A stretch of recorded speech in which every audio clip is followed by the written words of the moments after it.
마가복음 1장 29절로 34절까지의 말씀입니다.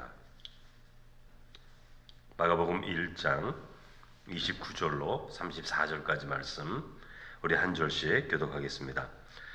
회당에서 나와 곧 야고보와 요한과 함께 시몬과 안드레의 집에 들어가시니 시몬의 장모가 열병으로 누워 있는지라. 사람들이 곧 그 여자에 대하여 예수께 여짜오는데 나아가사 그 손을 잡아 일으키시니 열병이 떠나고 여자가 그들에게 수종드니라.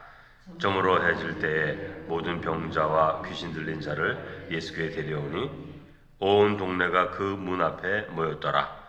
예수께서 각종 병이 든 많은 사람을 고치시며 많은 귀신을 내쫓으시되 귀신이 자기를 알므로 그 말하는 것을 허락하지 아니하시니라. 아멘. 자, 오늘 말씀은 갈릴리 가버나움에서 공생애 예수님의 사역이 시작되었다고 말씀을 드렸고, 또 가버나움 회당에서 가르치시다가 귀신을 내어 쫓으셨다, 그 말씀이 있었습니다. 그리고 그 다음에요, 예수님이 공생애 사역을 행하시고 두 번째 있었던 일이라고 할 수 있습니다. 예수님이 복음을 전하실 때 복음을 가르치시고 귀신을 내어 쫓으시고 병자를 고치셨다. 이게 하루 만에 이루어진, 시간대별로 이루어진 일인데, 여러분, 복음은 어떤 방식으로 전해집니까? 첫째는 말씀을 통해, 가르침을 통해 전해진다는 거죠. 말씀을 주시는 거예요. 성경을 권위 있게 말씀하셨다, 그렇게 말하고 있지 않습니까? 두 번째는 귀신 들린 자를 깨끗하게 하셨다. 귀신 들린 자를. 여러분, 귀신 들린 거에 대해서 성경이 귀신 들린 사람을 많이 말합니다만 구체적으로 말하지 않아요. 귀신이 언제 들어가고 어떻게 귀신이 들어가고 뭐 이런 얘기는 전혀 하지 않습니다. 그냥 귀신 들렸다 이렇게 말을 하는데, 근데 귀신 들린 자의 증상은 얘기해요. 증상이 뭐냐면 자기의 정체성을 잃어버립니다. 귀신이 들리면 자기가 뭐 하는지를 모르고 자기가 하고자 하는 게 뭔지도 모르고 그런 걸 우리가 알 수 있어요. 그리고 악한 영의 지배를 받게 돼요. 지배를 받는다는 것은 내 정신을 가지고 내가 똑바로 살아가는 것이 아니라 지배를 당하는 거죠. 그러니까 내가 원치 않는데 막 따라가게 되는 거예요. 지배를 당하는 것이라고 알 수 있는 증상이 그렇게 나죠. 그래서 삶이 어떻게 되냐면 자유롭지가 않고 포로된 삶을 살아가는 거예요. 포로된 삶. 저 사람은 왜 저러지 할 정도로 포로된 삶을 살아가는 거죠. 우리도 예전에 어렸을 때 이제 그런 분들이 있지 않았습니까? 동네를 막 돌아다니고 옷도 막 이상하게 입고 소리도 내면서 막 지나가는 사람 보이지 않습니까? 예, 악한 영의 지배를 받고 포로가 되는 거예요. 자기는 전혀 모릅니다, 그런 행동을. 가끔 정신이 들어오면 조금 깨닫고 이제 그런 형식이 되는 거죠. 마치 중독된 것처럼 자기가 자기의 의지대로 주장을 하지 못하는 거예요. 자유가 억압되는 거죠. 그래서 예수님이 귀신을 내쫓으셨다 이렇게 말씀하시는 것은 그 사람의 정체성을 회복시켜 주셨다, 자유를 주셨다, 그런 뜻이에요. 어떤 힘에 지배당하지 않고 강제당하는 삶에서부터 해방시켜 주셨다. 내가 원하는 대로, 내가 하나님을 앞에서 기뻐하시는 대로 선택하며 살아갈 수 있는 그 자유를 주신 거예요. 근데 여러분, 꼭 귀신 들리지는 않았지만 우리가 어떤 생각에 지배되는 경우들이 많습니다. 한번 미움에 지배당하면 그냥 보기만 해도 미운 거예요. 잘못하지도 않았는데 그 사람이. 그런 것들이 뭡니까, 여러분? 내가 하나님 앞에서 원하는 대로 자유롭게 살지 않고 자꾸 어떤 것에 지배당해요. 어떤 사람이 거짓말을 하는데 지배를 당해요. 왜? 그 말을 듣고 싶으니까. 그런 마음들이 자꾸 모아지면 내가 내 스스로 생각하는 걸 잃어버립니다. 여러분, 꼭 귀신 들렸다고 해서 다 미친 걸 말하는 건 아닙니다. 우리의 마음이 지배를 당하는 거예요, 거짓말에. 그래서 여러분, 가짜 뉴스라는 게 있잖아요. 가짜 뉴스를 들으면 분별을 해야 되는데 그 가짜 뉴스를 그냥 받아들이니까 그렇게 싸우는 거 아닙니까, 사람들이? 그 진리를 모르면 가짜 뉴스를 듣게 되고 가짜 말을 자꾸 듣다 보면 거기에 지배를 당해요. 정신이 있는 사람도 마찬가지죠. 근데 자꾸 그런 말을 듣고 거길 따라가다 보면 자기 정체성을 잃어버리게 돼요. 자유가 억압되게 돼요. 바른 걸 판단하지 못하기 때문에 그런 것입니다. 그래서 예수님께서 이런 귀신을 내어 쫓으셨다는 것은 정체성을 회복하게 해주신 거고 그 사람으로 하여금 자유를 주시는 거예요. 다른 어떤 것에 지배당하는 것이 아니라 하나님이 주신 똑바른 삶 가운데서 너 스스로 판단하고 결정하고 하나님께 예배하는 가운데 바른 삶을 살아라. 그거 말씀해 주시는 것이죠. 그리고 세 번째 오늘 말씀인데 육체의 질병을 고쳐주십니다. 그러니까 복음이 전파될 때 말씀이 전해져요. 진리의 말씀이. 그리고 귀신을 내어 쫓으셨다. 정체성이 회복돼요. 자유를 회복하게 해주시고 세 번째는 육체의 질병을 고쳐주시는 것입니다. 이렇게 복음이 전해질 때 세 가지 방식으로 나타난 거예요. 말씀이 전해지고 정체성이 회복되고 육체의 건강이 나타나는 것을 우리가 알 수 있습니다. 그렇다면 복음이라는 것은 신앙이라는 것은 예수 믿는 것은 단지 영적인 일만이 아니라는 것을 알아야 돼요. 영과 육 모두에 영향을 미치는 것이 신앙의 삶입니다. 그래서 말씀과 마음과 육체가 온전해질 때 여러분 사람이 전인적으로 회복되는 거예요. 구원받은 삶을 되는 것이죠. 여러분 정신이 온전해도 육체가 병들어 있으면 그걸 온전하다고 말하진 않아요. 회복되어야 되는 것이죠. 그 반대도 마찬가지입니다. 그러니까 하나님 나라가 미치는 영향은 인간의 모든 영역이에요. 영적인 것만이 아니라 영과 혼과 육 모두에 영향을 미치는 것입니다. 그러니까 하나님의 구원은 이 모든 것을 회복시키는 힘이 있는 거예요. 힘이. 그러니까 바른 영혼육을 통해 삶도 달라지고 그 사람이 꿈꾸는 꿈도 달라지는 거죠. 여러분 몸이 너무 아프면 그래서 그 몸을 늘 걱정해야 되면 그 사람이 꿈을 꿀 수가 없어요. 아름다운 삶에 대한 꿈을. 행복에 대한 기대를 갖기가 힘듭니다. 그러니까 삶의 질이 낮아지는 거죠. 근데 복음 안에서 모든 부분이 새로워지면 삶도 달라지면 삶에 대한 꿈도 기대도 달라지는 것이죠. 그러니까 풍성하고 아름다운 삶으로 회복되는 것입니다. 그 신앙이 있고 은혜를 받은 사람이라는 것은 우리의 영혼, 육 전체가 하나님 앞에서 달라지는 것이다. 이걸 우리가 알 수 있어요. 그 복음서를 보면 예수님이 이 땅에 오셔서 말씀만 전하셨습니까? 나 은혜 받았어. 그러고 끝나던가요? 아니에요. 정체성이 달라져요. 내가 하나님의 뜻대로 살아야겠다. 이제는. 그러니까 그 삶의 방향이 하나님이 원하시는 삶을 향해 나가는 것이고 또 그렇게 살다 보니까 육체도 강건해지는 거예요. 육체도. 여러분 29절 보면 주님이 회당에서 귀신 들린 자를 깨끗하게 한 후에 시몬과 안드레의 집에 들어가십니다. 잠시 쉬시기 위해서 들어가셨겠죠.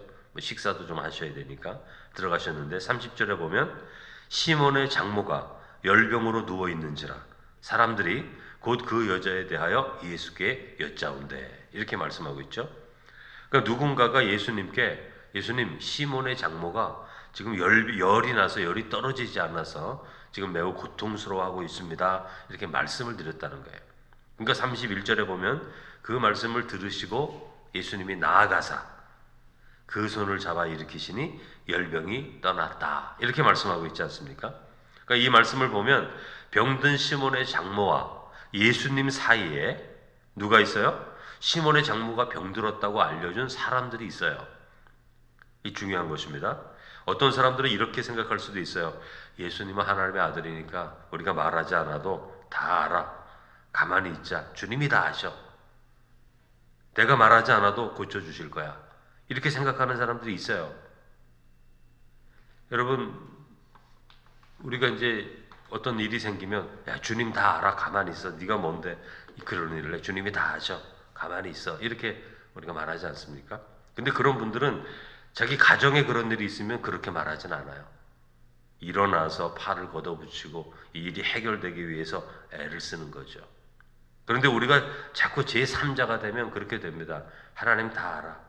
이 나라 하나님이 다 알아. 우리가 애국하지 않아도 다 하나님이 알아서 하신다. 그리고 자기 아무것도 안 해요. 아무 일도 안 일어납니다. 그러면 우리 공동체가 어려움이 생기면 하나님이 다 알아. 기도만 하면 돼. 그러지 않아요, 여러분.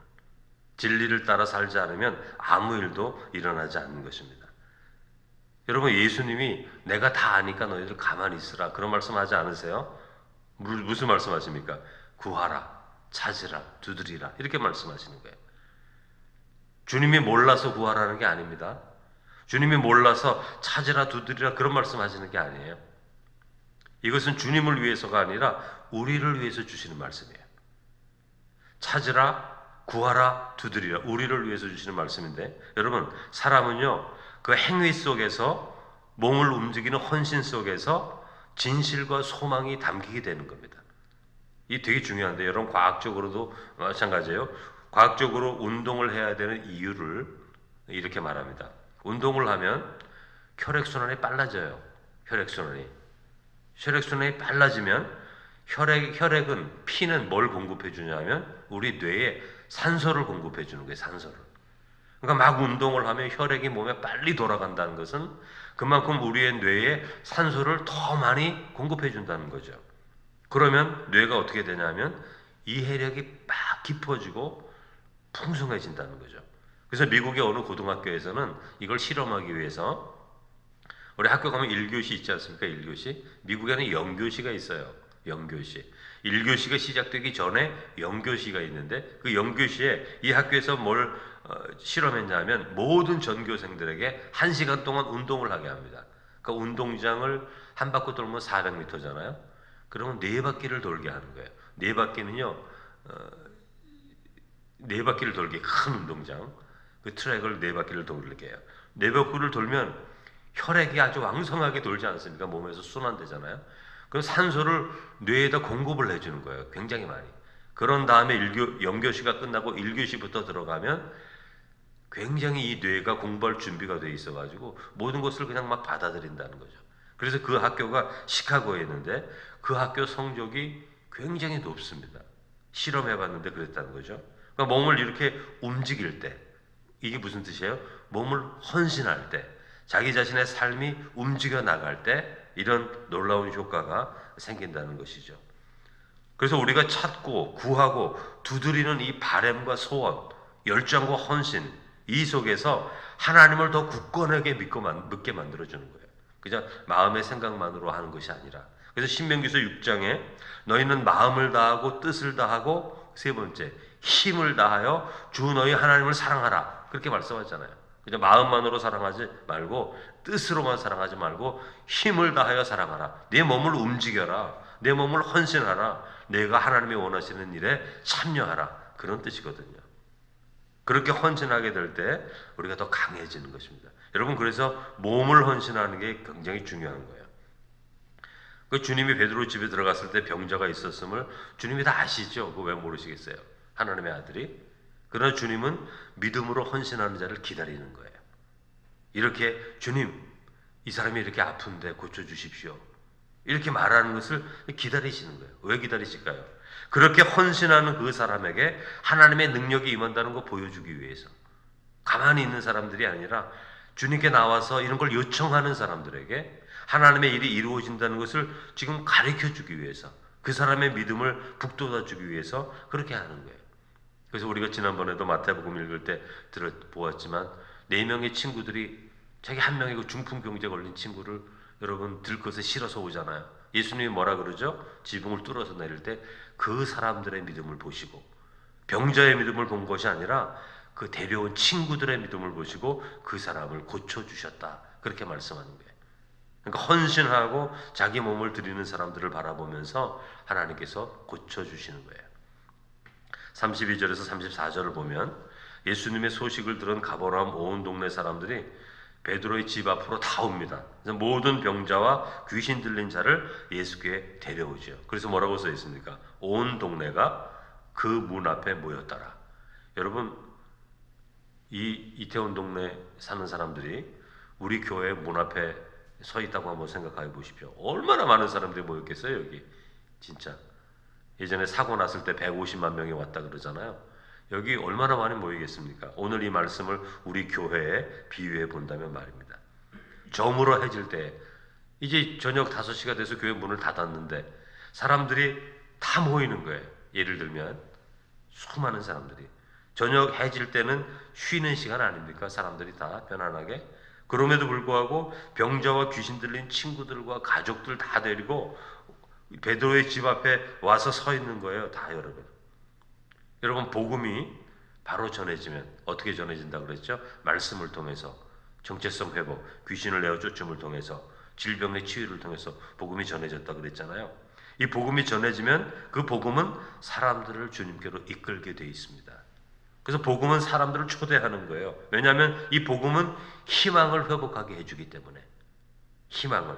질병에서 여러분 치유되면 희망이 회복되는 거 아닙니까? 귀신 들린 자가 귀신이 나가면 자유로운 삶이 되니까. 어떤 사람이 미움과 어떤 중독에 이렇게 사로잡혀 있는데 하나님 말씀을 통해서 고침받으면 희망이 있잖아요, 삶에. 그러니까 그 삶에 대한 희망을 복음이 주니까 복음이 전해지는 곳으로 사람들이 오게 되어 있는 것이죠. 그런데 우리의 삶 가운데 이런 복음의 역사가 나타나지 않으면 여러분 교회가 지금 다 내리막길 걸어간다는 거 아닙니까? 코로나 때문에 아니에요, 여러분. 무슨 코로나 때문에 교회가 내려갑니까? 복음의 능력이 나타나지 않으니까. 그러니까 교회가 사람들도 줄어들고 믿으려고 하는 사람들도 사라지는 거지. 복음의 능력이 회복되면 여러분 아무리 코로나라도 죽었다가도 살아나고 병자도 고치고 자녀가 귀신 들렸는데 회복이 되고 우울증에 걸렸는데 살아나고 이 아이가 이상해졌는데 제정신을 가지고 그러면 교회를 왜 안 나옵니까? 그러므로 성도들, 목사도 그렇고 교회에 있는 성도들이 정신을 차려야 되는 거예요. 복음과는 전혀 다른 삶을 살아가면 누가 교회를 찾아옵니까? 서로 싸우고 다투고 미워하면 누가 교회를 찾아옵니까? 그런 거 안 보려고 교회를 찾아오는데 하나님의 구원을 보려고 오고 사랑을 보려고 오고 미워하고 다투는 것이 아니라 어려움 가운데서도 용서하고 사랑하고 세워주는 거 보려고 오는데 교회 와도 세상과 똑같은 모습 보면 여러분 누가 교회를 와요? 교회 다니다가도 떠나죠. 왜? 복음이 없으니까. 복음이 없으면 교회는 텅텅 비가 되어 있는 거예요. 그래서 우리가 교회가 자꾸 텅텅 빈다 그러면 우리 스스로 회개하면서 복음이 하나님의 복음이 그 말씀이 없구나. 믿음의 정체성으로 죄정신을 차리고 하나님 앞에 자유롭게 돌아오는 사람들이 없구나. 질병과의 치유 속에서 고통 가운데 회복되는 삶이 우리에게 없구나. 이거를 깨달아야 되고 우리가 이것을 위해 믿음으로 기도해 나가야 되는 거예요. 교회가 세상과 똑같으면 교회는 무너지게 되어 있습니다. 희망을 주고 회복을 주고 자유로움이 회복될 때 사람들은 문 앞에까지 문을 닫는 시간에도 와서 문 열어달라 그러는 거예요. 하나님을 만나기 위해서. 오늘 예수님께서는 그런 일을 시작하는 겁니다. 예수님 오셨을 때 유대교가 아무 일도 하지 못하거든요. 똑같으니까. 그러나 예수님이 오셔서 하나님 나라 전하십니다. 전혀 다른 삶을. 그럴 때 사람들이 예수님께 모여들기 시작하는 것 아닙니까? 우리 2023년도에 우리 자신에게도 우리 교회 안에도 복음이 회복되어서 하나님의 회복의 역사, 교회를 통하여 믿음을 통해 복음을 통해 희망을 갖는 세상, 그런 세상으로 또 세워갈 수 있는 그런 우리 모두가 된다면 하나님의 놀라운 영광을 또 우리가 보게 될 텐데 그런 은혜가 있기를 주님의 이름으로 축원합니다.